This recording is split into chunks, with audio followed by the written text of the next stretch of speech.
Good afternoon, Whitby Presbyterian Church. So I did some research.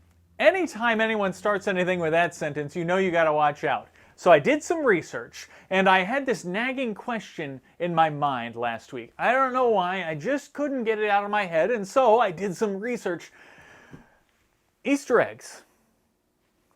Why? What about eggs screams Easter? Why do we celebrate with eggs at all? What do they have to do with Easter? Other than they both start with E.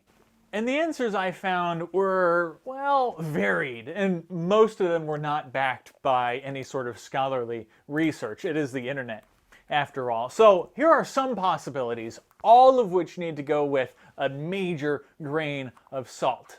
Eggs represent birth and fertility and life, and there are these themes of new life and rebirth and renewal in the resurrection, and so there's this thematic connection with Easter. And I guess I could see that. That's some of the same reasons why we use lilies to decorate around Easter. And eggs may have been prohibited during Lent in the medieval church. That's not unreasonable. And so at the end of Lent, as a treat, they would celebrate with eggs. This also might explain why we decorate eggs with bright colors as a bit of this celebration after Lent.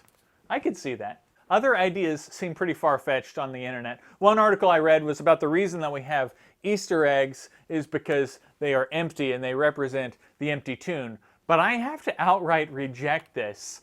First off, plastic is a very recent invention. I can't tell you whether the chicken or the egg came first, but I can tell you that the chicken egg came before the plastic egg.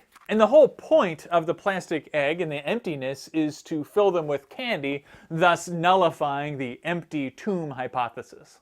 And you can even find different origins of the Easter egg. Some say they are from various pre-Christian European traditions that celebrated spring and the Christians co-opted eggs. Others say that they were an Eastern Orthodox tradition that then moved west in the late medieval period.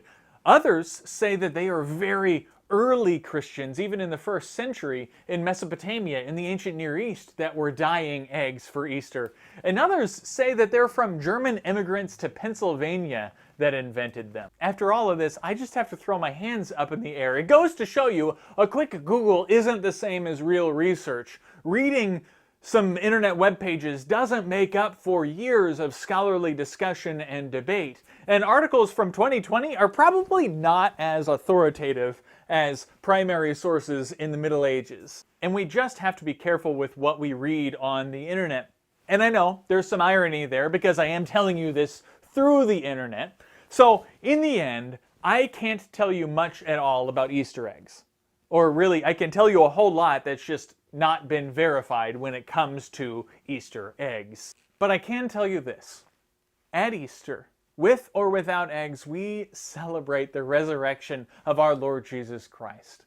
It's a gift of redemptive grace to the world. It's Christ reconciling us to God. It's our hope and our joy. And most of all, it's Christ reminding us that God conquers death and all that other dark and difficult stuff in all of life.